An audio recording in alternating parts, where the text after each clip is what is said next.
રાધનપુર નગરપાલિકાની પેટા ચૂંટણીમાં ઓછામાં ઓછું મતદાન ચર્ચાનો વિષય બન્યું। રાધનપુર નગરપાલિકાની વોર્ડ નંબર 2ની પેટા ચૂંટણી દરમિયાન ઓછા મતદાનને લઈ સમગ્ર શહેરમાં ચર્ચાનો માહોલ જોવા મળ્યો હતો।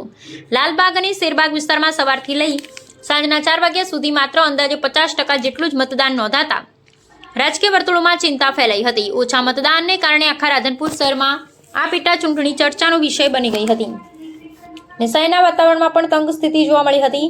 મતદારોનો ઓછો પ્રતિસાદ મળતા રાધનપુર નગરપાલિકા ઉપપ્રમુખ હરેશભાઈ ઠક્કર તથા કમલેશભાઈ ગોખલાણી જાતે જ લોકોને રીઝવવા અને મતદાન માટે અપીલ કરવા મેદાનમાં ઉતર્યા હતા। બંને આગેવાનો પોતાના હાથમાં સફાઈ માટેની પાવડી લઈ વિસ્તારમાં પહોંચ્યા હતા અને લોકો વચ્ચે જઈ મતદાન કરવા અપીલ કરી હતી।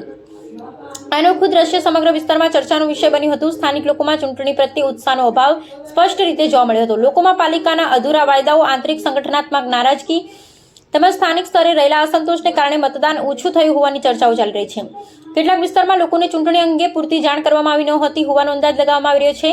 લાલબાગ વિસ્તાર સામાન્ય રીતે ભારતીય જનતા પાર્ટી માટે મજબૂત વિસ્તાર માનવામાં આવે છે, જે દર ચૂંટણીમાં ભાજપને સારો પ્રતિસાદ મળતો રહ્યો છે। છતાં આ વખતે મતદાનમાં ભારે ઘટાડો જોવા મળતા રાજકીય વર્તુળોમાં અનેક ચર્ચાઓ શરૂ થઈ ગઈ હતી। મોડી સાંજ સુધી હરેશભાઈ ઠક્કર અને કમલેશભાઈ દ્વારા લોકોને ઘરે ઘરે જઈ સમજાવટ કરવામાં આવી હતી। તેમની મહેનત બાદ છેલ્લા 2 કલાકમાં અંદાજે 10% જેટલા વધારાનું મતદાન થયાનું હોવાનું જાણવા મળ્યું છે। ઉલ્લેખનીય છે કે અગાઉ યોજાયેલી 28 સભ્યોની નગરપાલિકા ચૂંટણીમાં ભારતીય જનતા પાર્ટીએ 25 બેઠકો પર જીત મેળવી હતી, જ્યારે કોંગ્રેસને 3 બેઠકો મળી હતી। બાદમાં કોંગ્રેસના એક સભ્યના રાજીનામા પછી આ બેઠક ખાલી પડતા પેટા ચૂંટણી યોજાઈ હતી। જોકે પેટા ચૂંટણી જાહેર થયા બાદથી જ વિસ્તારમાં લોકોમાં ખાસ ઉત્સાહ જોવા મળ્યો ન હતો। હાલ મતદાન પ્રક્રિયા પૂર્ણ થઈ ચૂકી છે અને હવે સૌની નજર તારીખ 28/4/2026ના રોજ જાહેર થનારા પરિણામ પર ટકેલી છે। ઓછા મતદાન પાછળનું સાચું કારણ અને જનતાનો મિજાજ પરિણામ બાદ વધુ સ્પષ્ટ થઈ શકે છે। રિપોર્ટ નાથાલાલ ઠાકોર, રાધનપુર।